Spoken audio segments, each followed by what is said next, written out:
I think a big one, a big red flag is whether they're a healthcare professional themselves or not in the healthcare space. Anyone that is trying to drive a wedge between you and your doctor, that is a massive red flag because that's not helpful or constructive. That's actually marketing.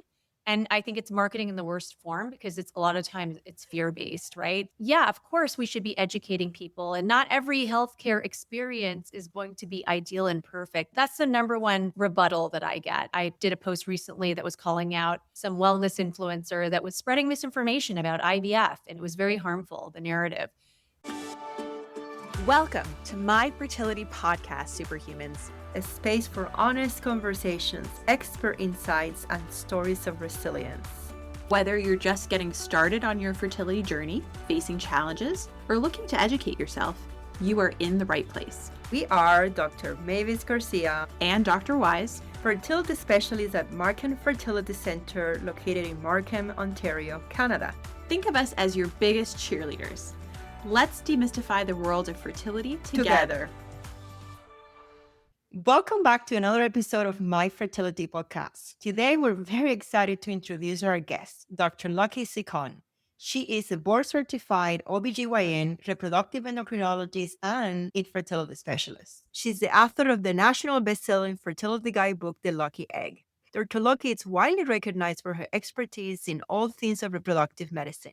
Through her clinical practice, research, and active online presence, she educates and advocates to close the fertility knowledge gap. She co-hosts Call Your Doctor, a podcast for all things women's health from puberty to menopause. Dr. Locke is also a regular contributor for Today Show NBC News and has been featured in the New York Times, 60 Minutes, Vogue, and more. Make sure to check out our show notes for a link to the Lucky Egg. Dr. Lucky, thank you so much for joining us. We're so pumped to have this conversation with you today. But first of all, I want to say a huge congratulations on your book, The Lucky Egg. Dr. Christina and I, we both had a chance to read it. We actually reviewed it in a journal club that we did at the clinic because we think it's just such a fabulous book and I recommend it to patients all the time. But what inspired you to write the book? And also, where in the world did you find the time?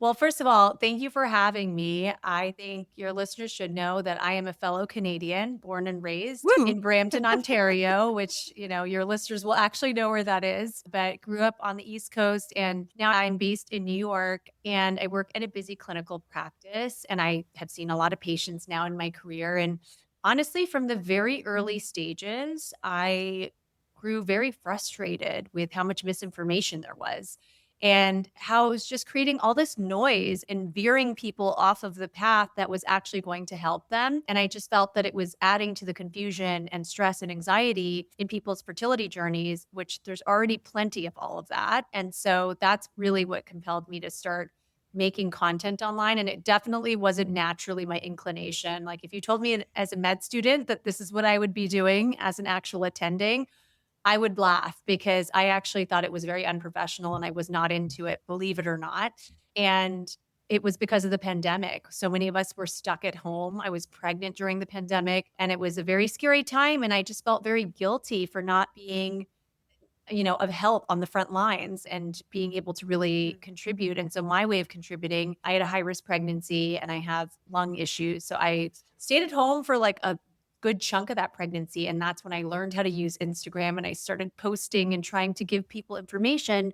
For many of the programs, particularly in New York, cycles were suspended for almost 3 months. So there was just a lot of sitting around and people asking questions and feeling anxious. And so me reaching out and contributing in that way is what led me down this path. And then very naturally, this led me to the book because I realized this is never going to provide the foundation.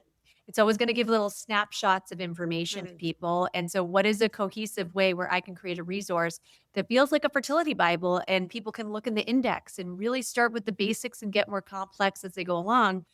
So it was a dream I had that started in 2023. I had no concrete plans of how I was going to get this done. I just had it always on the back of my to-do list of big goals for 2023, 2024. And honestly, I'm a big believer in writing things down. I'm very scientifically minded, but I do believe that there's something to putting things on paper. Maybe it's subconscious that now it's at the forefront of your mind and you're automatically going to do things in your life that allow that to come to fruition. And honestly, I can't take credit for it. I had a wonderful patient who's become a good friend of mine. Her and I were just chatting one day and she asked me kind of what my goals were. And I mentioned it in passing and she connected me to the right person. And that person was going through their own fertility struggles, ended up becoming my patient and my book agent at the same time, which that could be really messy. But I was like, my life is always chaotic. So let's just do this together. And I helped her have her baby. She helped me have my book baby. And the milestones were so aligned. The week I found out that I got the book deal with Macmillan, she found out she was pregnant. The weekend she had her baby, I handed in my manuscript. So it just felt very much like a Hallmark movie. I love it. That is awesome. That is awesome. I'm curious, what has been the response for patients? What have you heard? What it's like going on book tour and talking about Yeah. this and what impact? I think I know what impact it has done, but I like to hear that from you. From your Yeah, of course. It's such a great question because I only am now seeing things come to fruition because this came out in mid-January. And it is a weird thing. I will be honest with you, as a first-time author. I've authored many manuscripts. I've done a lot of like clinical research, but this is my first time publishing a book. And I didn't know what to expect. But I will tell you what happened after the launch because it's like this great crescendo where you're doing all these podcasts and you're going and making all these appearances. I didn't really do a book tour because I never really slowed down patient care. I didn't feel like I had the ability to do that. In an ideal world, I would have loved to do a tour if I could clone myself, maybe. Thankfully, most of the things that I can do now are digital or based in New York anyways. It was a weird experience, though, to go from busy, busy, busy, launching the book, still busy for about a month. And then it's like, it starts to quiet down and you're like, hello, did anyone read this? What are your thoughts? Like you're getting trickles of feedback, but it takes time for a book to permeate and trickle down in such a way that people are word of mouth recommending it. So only in the last few weeks have I had a few patients come in and it was so gratifying where they're like, oh, my partner and I both read this book. And they came in at this level and we had this really sophisticated conversation where they already knew so much and they were not confused and they were not anxious. And that was honestly the goal. That's what led me to creating content and even writing up my blog was that I wanted people to just be equipped with things that they could read that were reliable in between the visits so that they were more calm and confident. And the book has honestly surpassed my expectations in achieving that in all the patients that I have talked to who have actually had a chance to read it. It's so interesting that you see that because Dr. Garcia and I say something very, very similar about the podcast. Yeah.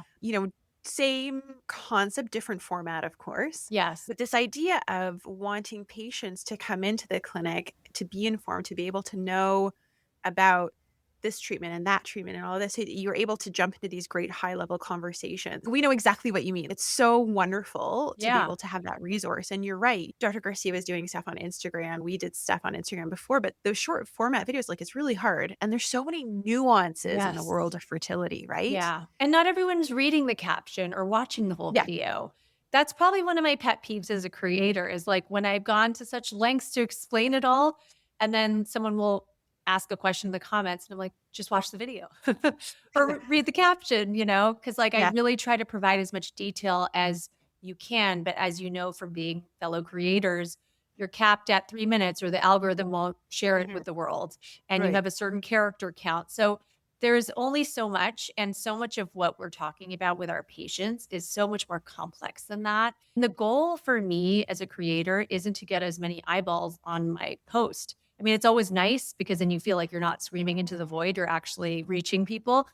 But that's not the goal. I think when that becomes the main goal, you stray from the purpose and the message starts changing in a way that's probably not helping patients, right? All of the clickbaity posts, which are like, I'm here to shock you, to make you feel concerned, and then you're going to watch the rest of my video because now you're really worried about your protocol. It's like, that's not helping anyone. And so I think for anyone in the healthcare space who's actually doing this to try to make a difference, it's really important to remember that the whole point is to provide quality information. And that is really my goal, is that people who watch my video or read a post, they're getting the maximal amount of value. And I want them to walk away from it not questioning or feeling fearful, but feeling actually much more calm and confident. Or, even if they aren't confident, at least confident in what questions they should ask to advocate for themselves. Thank you for saying that. One of my biggest sources of concern when it comes to social media. I mean, I love that social media exists, and I love that people are out there connecting and that information is so available, whether it is books or podcasts or Instagram or YouTube. But the problem is exactly what you're saying, when there are some people or accounts who are just doing it for other secondary gains to provide education. And of Yeah. course, the algorithm is an algorithm. The algorithm only cares Yeah. about clicks. The more inflammatory the content, the better it does. And that's Exactly. problematic. Yeah. So let's talk for our listeners about some of the signs. So some of the things that you should watch out for when you're watching content online. Things Yeah. that are like red flags that maybe this isn't a content that I want to follow. Yes. I have some ideas, but tell us what you think. Yeah, I'd love to hear your thoughts too. I think a big one, a big red flag is whether they're a healthcare professional themselves or not in the healthcare space. Anyone that is trying to drive a wedge between you and your doctor, that is a massive red flag because that's not helpful or constructive. That's actually marketing. And I think it's marketing in the worst form because it's a lot of times it's fear-based, right? Yeah, of course we should be educating people, and not every healthcare experience is going to be ideal and perfect. That's the number one rebuttal that I get. I did a post recently that was calling out some wellness influencer that was spreading misinformation about IVF, and it was very harmful, the narrative. And they were like, droves of their friends came into the comments and said, well, I had a terrible experience and blah, blah, blah. And I said, I totally hear you. Women's healthcare has been lacking for a long time, but you having a bad experience doesn't mean we should encourage other people to run into the arms of charlatans, people that have absolutely no credentials or training.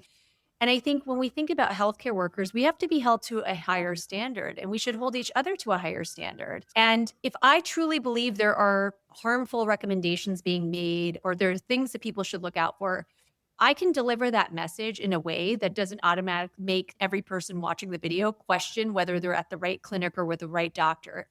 That is not a helpful emotion to elicit in people. I think you can give them the building blocks and the tools to better understand how to advocate for themselves, encourage people to seek second opinions. But I think when you automatically make people feel like they should be suspicious and they cannot trust anyone and be paranoid, but now you're the source of truth, that's just marketing. And it's really gross. And I don't stand for it. And I think that it should be called out when we see it. And the problem is social media is the Wild West. So, who's going to call them out? Who's going to say anything? And I think we can't rely on there being some greater force out there that's regulating. I think what we can do is empower people to be looking at things with a more critical lens and to really analyze these patterns. So it's not just about that, but also if someone's not showing what their credentials are and they're dispensing healthcare related advice, that's a red flag. You shouldn't have to dig for someone's credentials. If they're on there making content about health and wellness and all of that, you should be able to, in one click, look at their profile and see what is their credentials and what is their training. If it's buried, hidden, or misrepresented, don't listen to anything that person says. And then obviously, if people are trying to sell you things, I mean, that's a big red flag. It's not to say people can't sell things online, but I think that, like I said, we do have to hold those giving health-related information online to a higher standard. And automatically, they should be viewed as someone who's biased because they are standing to gain from you buying something. So I don't care if it's supplements or programs or anything. And I'm subject to this as well. People should look at my posts and say, well, is she just trying to sell her book, or is what she's telling me actually valid? I think you can do both, right? I just want people to be a little bit more critical. That's what I'm saying. I think we need to be a bit more skeptical of the things we see online because nowadays you don't even know if it's AI generated, right? Exactly. I love that. Another thing that I notice online too is when people are talking absolutes. Yes. Is, these are 3 things that you have to do if you want to have a baby in the next month, or, Yeah. like having a baby after Yeah. 40, Yeah. do these 4 things that your doctor Yeah. has to tell you, Right. And Or saying things like, you should never do this protocol. Right. You should Yeah. never do XYZ. But that doesn't really make sense when you consider that there are many people in clinics doing that. It's not like we're saying there are some clinics telling people to take up chain smoking, right? Like, so if something seems off, because it's like, well, that's such an extreme view and that doesn't seem to make sense because it flies in the face of what I'm observing and seeing as like normal practice, that's a massive red flag. What we do is so nuanced. We already said that, a 2,000 character limit on a caption or a 3-minute limit on the length of the video does not allow for the level of nuance and complexity that our discussions should have with our patients. So when we're putting together content, we have to be mindful of that. And it has to be done in a responsible way. I think that that's a really good point. And one thing that for me is a big red flag is really simple answers to complex questions. Yes. So the classic, why didn't my IVF work? Why didn't my transfer work? Yeah. If somebody's answering that in a sentence or 2 sentences, to me, that's a red flag. In the Yes. sense that whenever I know we come across this question, we're always like, well, it depends. It could be X, Y, Z. Yeah. 1, 2, 3. There's about a list of 10 different things. And, we're always like, it's personalized to you. And then there is also this element of the unknown. And so those really simple answers to these complex questions are those like, do this and it's going to work. Yeah. That like confidence. Like Yeah. I wish I had the answer. Exactly. Of Yeah. course. But I don't have a crystal ball. And as far as I know, such things do not exist. Mhm. And I always tell people, like, listen, if that person, the metaphorical they had a crystal ball, they would be buying lottery tickets. Totally. Not doing Instagram reels. Exactly. There's always a catch. There's always a reason. You just got to dig deep enough to find it. What are they selling? And I don't mean to sound cynical, but I do think cynicism is required because it's the only way you can really protect yourself when you're consuming content online. And I have to say, I mean, obviously looking at credentials is really important, but unfortunately there are people with good credentials, like fertility specialists who are using some of those techniques that you're talking about, saying things like your doctor doesn't want to tell you, or your doctor doesn't want you to get pregnant because they want you to spend money. It's so obvious that it's marketing, though, that we just have to be smart about that and recognize that doctors aren't above that, Like, the key is, as a physician on social, just be good. Just give good information and communicate clearly. And that is enough of a billboard for patients to want to come see you. Yeah, and be honest. Talk about the things we don't know. Many times in our podcast, we are like, these are the things we don't know. Yes. These are the things, we've talked about recurrent implantation failure and Yeah. immune and all the things. And like, just be honest about the fact that there is a nuance that we don't know, that it may work, may not work. Yeah. Here's what the evidence says, here's what it doesn't say, and this is what we do. Right. Here at Micro Fertility Center, we do a lot of immune, which I know they're not considered the standard of care, but we talked about it. We say why we do it.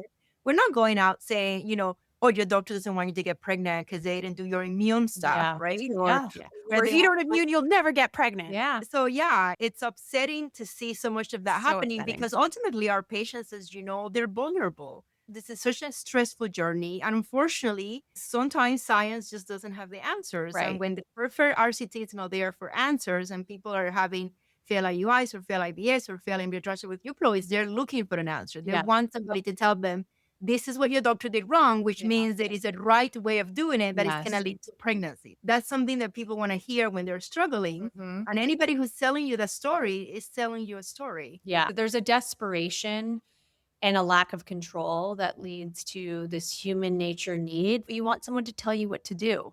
It alleviates pressure to say, okay, I have a regimen. I think that's why that book, It Starts with the Egg, has been so successful over the years. Just giving you my honest opinion about how I feel about that book, because that is actually one of the biggest motivating factors of why I wrote my book, because I spent years in clinical practice telling patients why I don't agree with the recommendations. I was like, this is not an author who's ever treated a patient with infertility.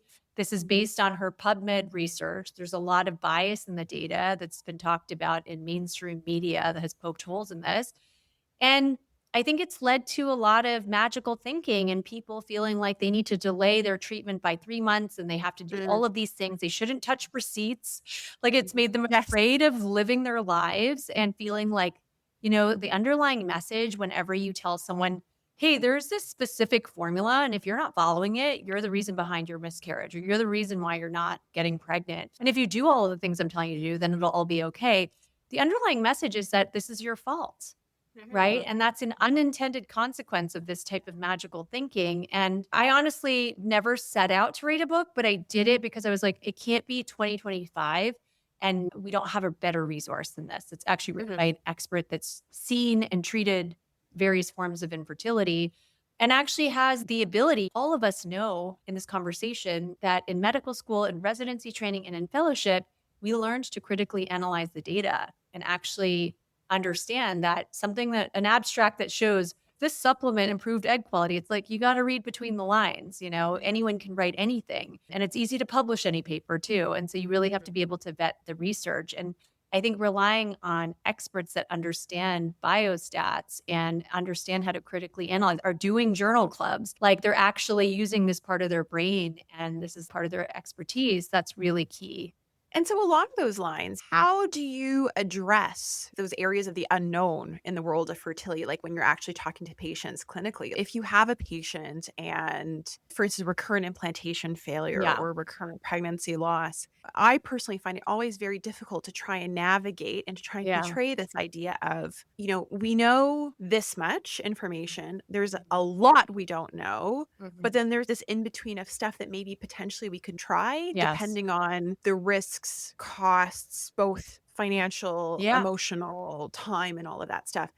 How do you navigate those conversations, or how do you imagine those conversations when you're having them to provide that balanced view? I mean, I think it's all about being really humble and honest about the things that we don't know, even when it comes to things like PGT, right? PGT testing can be great, a great selection tool to pick the best embryo, at least what we think is the best, but it's not perfect. It has limited resolution. So the place where I always start in those types of scenarios where it's so difficult, because I think patients do get into this mindset of, I have this beautiful embryo, it has a great grade, it's PGT normal, so it's PGT perfect, like it is going to get me pregnant. And while the odds might be in favor of that, we know that it can take up to 3 embryo transfers for the majority of cases to get pregnant. And then there's that sliver of people that are left behind that we say, okay, this is recurrent implantation failure.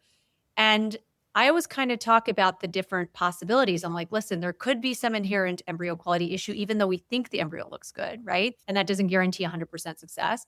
And then I always say, outside of that, though, what are the other things? And we kind of go through the checklist of items. Are there uterine factors? Are there tubal factors? Are there hidden things like insulin resistance or endometriosis, which can be very insidious? I kind of go through what are the variables that hold the most weight and that statistically are probably the most likely contributors. I often also see that sometimes these cases are treated like this mystery, recurrent implantation failure, but this is a patient that has had several surgeries to remove fibroids. I will tell a patient if I think they have a significant risk factor for something, even though the cavity looks good on imaging, it's like, is your uterus ever going to be exactly the same way that it was before those fibroids were there when you've had multiple surgeries? So it's kind of talking through logical reasoning and then also admitting the unknowns, right? Like, yeah, could there be something immune going on, particularly if there's no red flags in their history whatsoever and everything truly looks perfect? I personally feel like that's a small handful of cases. Usually there is a reason. It's like, oh, you've had scarring in the uterus. There's reason. But if there really truly isn't a reason, and those cases do happen and they drive you nuts, right? You're just like, I don't understand why this isn't working. I talk to my patients about the role of the immune system. And so I think it's about starting with the most probable. I think in our field, sometimes people go straight to the zebra and you're like, whoa, wait a bit. Like, how do we know it wasn't embryo related? How do we know you don't have endo? How do you, like, there's the big things and then there's the zebras, the very rare entities that don't have clear diagnostics, don't necessarily have clear answers of what to do differently. I talk about all of that with my patients. And so I think there is this idea of we need the evidence, and the evidence that is class 1, the best evidence is a randomized controlled trial, double-blind placebo. Yeah, well, you know what? And that's only going to exist in a perfect world. And I think for our patients who desperately want to build their family, it's not about necessarily waiting for that perfect data to make certain adjustments and changes. I think we need to think it not just evidence-based, but evidence-informed. And so, you might be dealing with not such great data. You might be looking at pooling all these retrospective studies and admitting that there are holes in that data, but taking the totality of it and saying, you know what, based on your case and based on my overview of the data that does exist, which I'm admitting is not perfect, maybe it's worth trying this.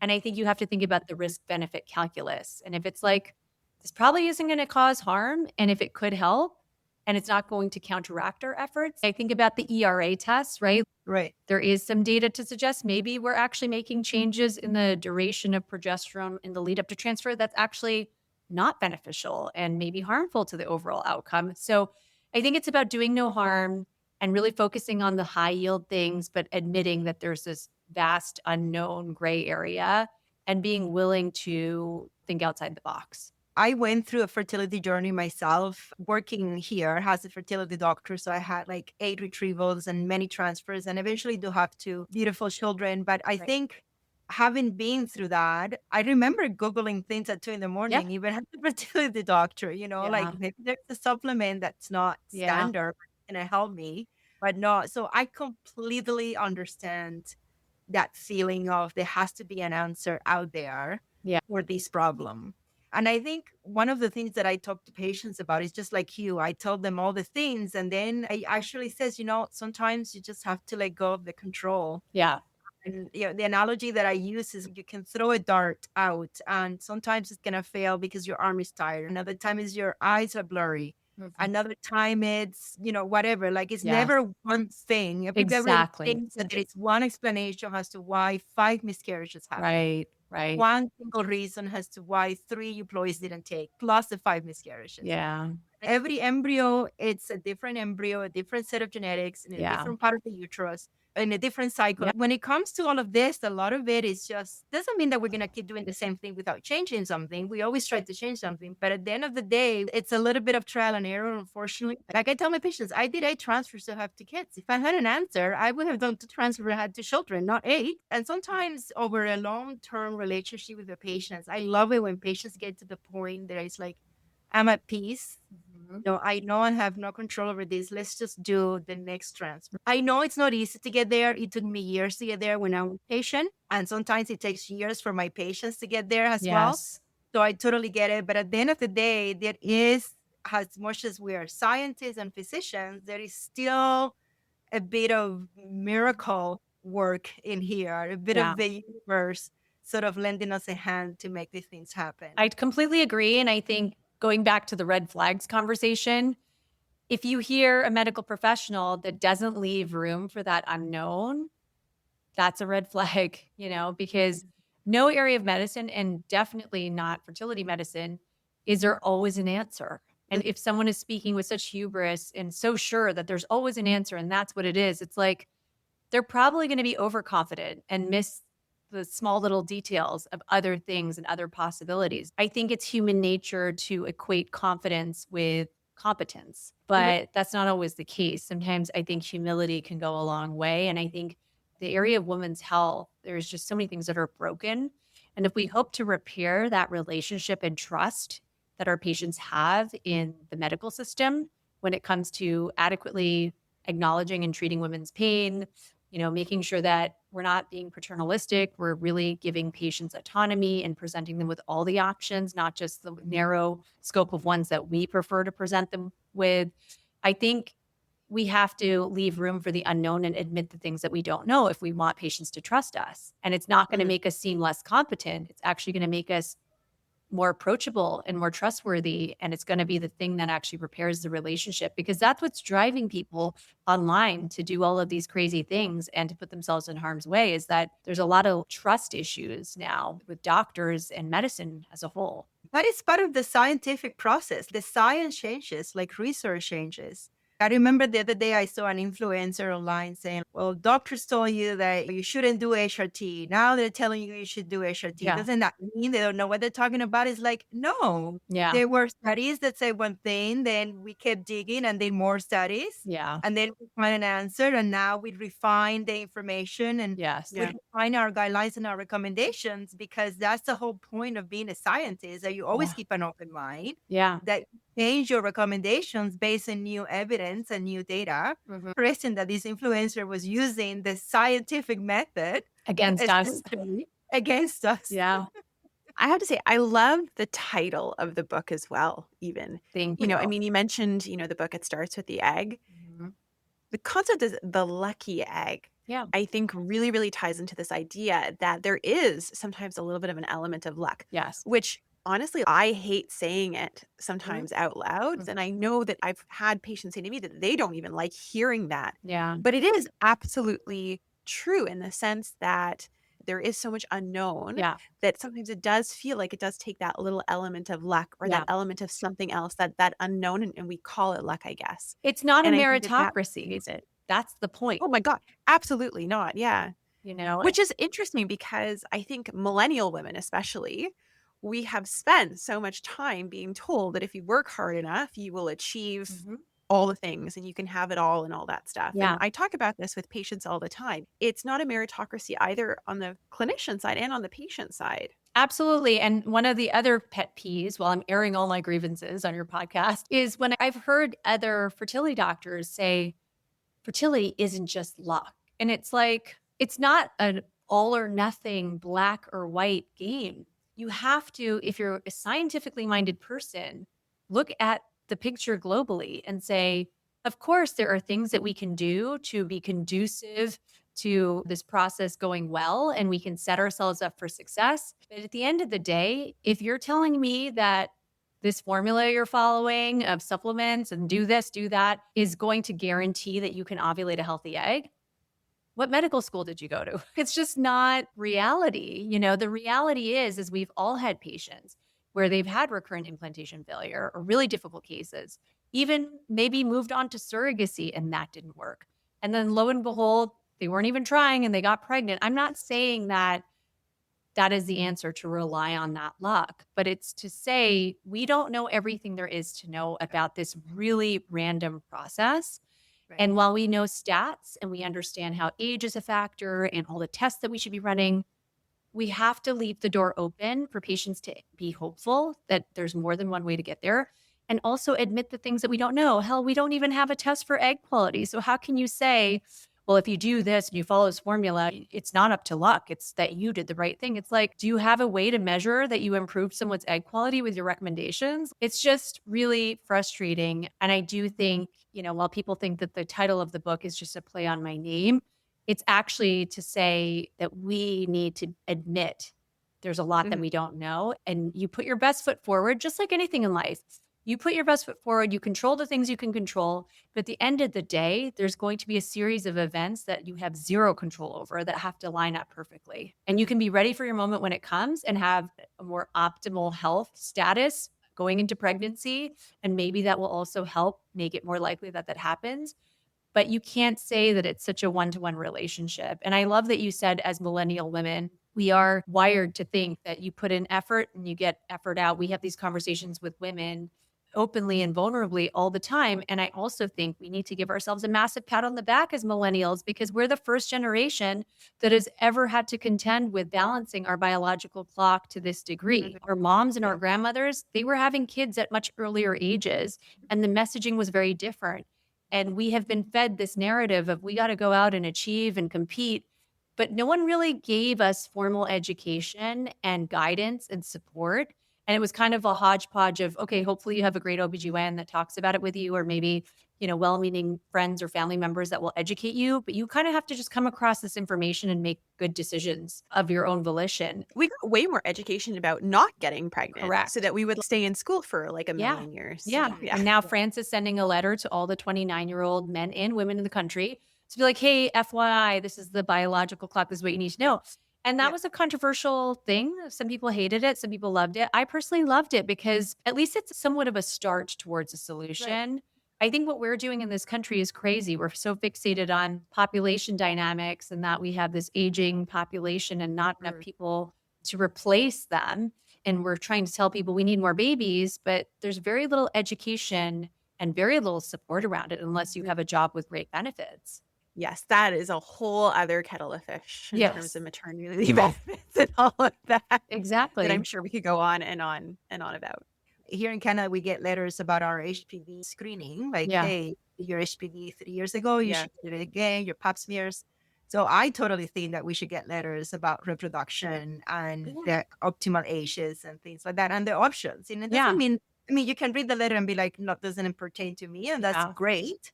But yeah, it should be part of public education. I agree. I think France was very forward thinking in doing that. Although I hear it was controversial. Yeah. I think that a lot of times the solution is education, you know, like the solution to misinformation online, educate the patients, educate people. Yeah. And the solution to people making better decisions where they don't look back on their life with regret, is education. It's not what people think I'm going to say as a fertility doctor, which is, oh, you think everyone should freeze their eggs. No, I think everyone should know that that option exists, but I think that should be framed in the context of a more holistic education around your reproductive health, because it's going to influence decisions. I know in my own personal life, as a medical student, I used to tell my friends as a single medical student, oh, I'm not going to be having kids until I'm like 40. I'm just going to freeze and it'll be fine, whatever. And then I even told my husband that. We got married at the end of residency and we moved into a 1-bedroom apartment in New York, no plans of kids. Within a year into my fellowship, I'm seeing all these women come in and I'm shadowing my attendings and I'm seeing their stories and I'm hearing over and over the nature of just being blindsided and feeling like, oh, I thought I could control everything. I thought I had time. I thought IVF was a perfect solution. And it really opened my eyes to the point where I was like, you know what? I'm with the person I want to have kids with. Yes, I would have loved to travel more and do XYZ and save more money, but maybe the time is just now. It opened my eyes to the fact that you cannot control everything. And I would not have made that decision and that pivot had I not been training in the field of fertility. And it changed a lot of my decision making. And I wish I could go in a time machine and kind of see the alternate path, because I'm convinced it would have been very different. And it doesn't mean I couldn't have gotten there. I wouldn't have been happy. But I do think, knowing that it was important to me to be a mom, I think my path would have probably involved more struggle, just professionally knowing, what my metrics were and how things played out.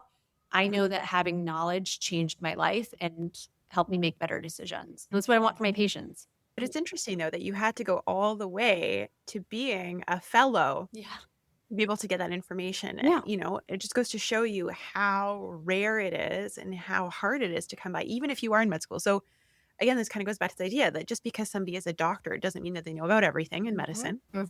And even if you're an OB/GYN, doesn't necessarily mean that you're an expert in fertility. Just like, if you asked me to go do like a laparoscopic hysterectomy, man, you had to do that. I don't remember anymore. But, we have very, very specialized areas that we practice in. Yeah. And so another thing to be aware of, just because somebody's a doctor, like I'm not going to go and give cardiology advice online. Yeah. Do you feel like it's changing? Do you feel like that information is starting to get out there? Or do you think because we are in the field of fertility, we're in this like insular bubble, right? It's getting better, for sure. It is getting better. And I'll tell you, we have objective data to show this. Maybe it's like a surrogate marker. It's not a direct. I'm not handing out pop quizzes and assessing knowledge. And actually, a study came out recently that assessed Gen Z's knowledge of the biological clock. And depressingly, they only scored like 3% higher on this same validated questionnaire as their millennial counterparts like 7 years prior. So I think there's progress. It's been slow. I think as much as we get annoyed with social media, we think it's a great tool, but we think of it as having a lot of evil to it, or, people with nefarious motivations. There's also a lot of people like us on there creating quality content. And I think there's more of us than ever. And so people are coming in more informed. And objectively, we published a study that showed our 10 years of egg freezing experience. And we saw a significant reduction in the average age of the patient coming in to freeze their eggs from like 37, 38 to 34, 35. And as a result, we were getting more eggs per cycle and better success rates, right? When people are coming back to use those eggs. So I think that's one marker I'm seeing, and I wonder if in your practice you're seeing this. I'm seeing a lot more patients coming in to talk about fertility with no intention of doing anything. Yes. In their 20s and early 30s. Yeah. That didn't used to be a thing. So if they're not able to get the letter from the government, or they're not reading books or finding it in other places, I find it really heartening to see that they're actually making a consult as a 28-year-old and they're saying, I just want to learn more. What do I need to know? And when do things change? That person's going to walk out of my office and they're going to be like me after my first year of fellowship. They're going to make better, wiser decisions based on real data. Right. We're seeing a lot more of those consults too. So I agree. Yeah, definitely. So just to wrap up, because I know that you are very busy and have patients waiting, you wrote the book, you are so amazing online, giving great, valuable information. What would you like our listeners to take away from today's conversation? And what would you like your patients to know? I want people to feel hopeful. I think all too often the conversation surrounding fertility feels very doom and gloom. It's like you see these graphs of your fertility plummeting after a certain age, and you just feel like, oh my God, how do I feel positive about this? But I think there's never been a greater time to be a woman. Yes, there are more competing interests. We have more rights than ever, which I think is a great thing. It has introduced kind of this pressure cooker situation of wanting to balance it all. I would say I encourage everyone, even if they feel like they're nowhere near ready, they don't have the right partner, they're just not in a place to really think about building their family. Don't bury your head in the sand. It doesn't have to be scary and doom and gloom. This can be a hopeful conversation, but it's all about education. And getting ahead of it means not necessarily that you have to do anything like freezing your eggs, but having an awareness and having an understanding of what that clock is and what it could mean in your life, and really taking stock, because I do think there is something, just like writing my book. It really only happened, and it's not magic. There's science behind this, when I wrote down the goal. And I think when you put something at the forefront of your consciousness, it will inadvertently influence your decision making. I don't know exactly how and how that could look, but I'll give you an example. I think if you're intentional about dating, if you're intentional about what your values are, and you really hold things to a higher standard because you know what your end goal is and you understand your timeline, you might date differently. That might lead you to a different path, right? That creates the situation that you want for yourself. So set your goals, even if your goals feel like something that isn't, you put the effort in, you get the product out. It involves other people, like finding the right partner. It involves being in the right situation. But trust me, you don't have to be able to control everything. I think it's about really being honest with yourself about what your personal goals are and making sure you're prioritizing that. You know, as a physician in training, I treat a lot of other doctors, and I think there's a reason why female physicians have a higher rate of infertility. And I think, well, we can't just say, oh, it's because we're training and waiting longer. There's a lot of other high-powered fields that also have to go through education and training, and their average age of when they're starting to try is later. But still, for some reason, doctors do have higher rates of infertility compared to lawyers and engineers and whatever. That's been studied. I think it's because of a massive deprioritization of personal goals, because there's something about our field that's very sacrificial. And I think we have to stop sacrificing to the detriment of our personal goals. You have one life, you want to get everything that you can out of it. And I think it's a scary topic, so it's very natural inclination to bury your head in the sand. But I think knowledge is power, and confront it face on. Just learn what you need to learn about your body. Pay attention to your cycles. Advocate for yourself. Get a second opinion, a third opinion if you need to. But don't settle in relationships, and don't settle when it comes to the medical system. You are your best advocate, and you're only going to know how to better advocate for yourself if you understand the information. So education is really the first pillar. The second last thing I will say is mental health. I think we don't take care of our mental health enough. And for people who are on this path of figuring out why they're not getting pregnant or trying to navigate treatment, prioritize your mental health. Even if you feel like you're the strongest person, you've dealt with so many challenges, it's always better to overestimate that, because this is one of those things, like you said, you went through 8 transfers. It can be a marathon, and you don't want to overestimate your ability to stay in that marathon. You want to make sure you're arming yourself with all the tools, whether that's therapy, bringing in friends and family members that you trust, and really giving them the boundaries and information. Tell them to read the book, like, I think really setting yourself up for success and over preparing for the mental health aspect is really important. Honestly, I think those are fantastic words. And I would just like to add that other piece of advice, everybody should read your book. Thank you. Thank you. I really hope that it helps a lot of people. That was the whole purpose behind it. And now it's out in the world, and it is what it is. I already have to make an edit, a second edition, because now they just changed the name of PCOS to PMOS.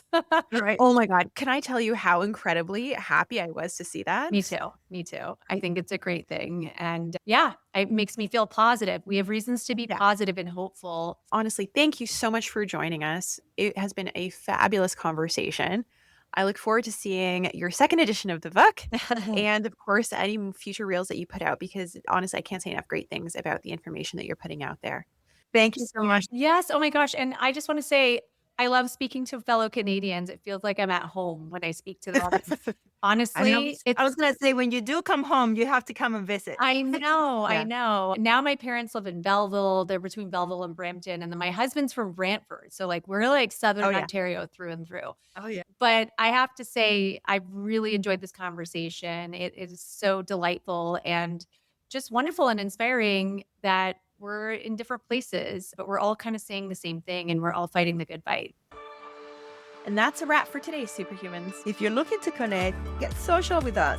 Follow us on YouTube and Instagram at My Fertility Podcast or visit us online at markinfertility.com. And don't forget, follow, subscribe, and share your favorite episode. Thanks for listening to My Fertility Podcast and for being a vital part of our community. We know you've got this. We're signing off until next Tuesday. If you found this episode of My Fertility Podcast helpful, please take a moment to head over to the review section and leave us your thoughts.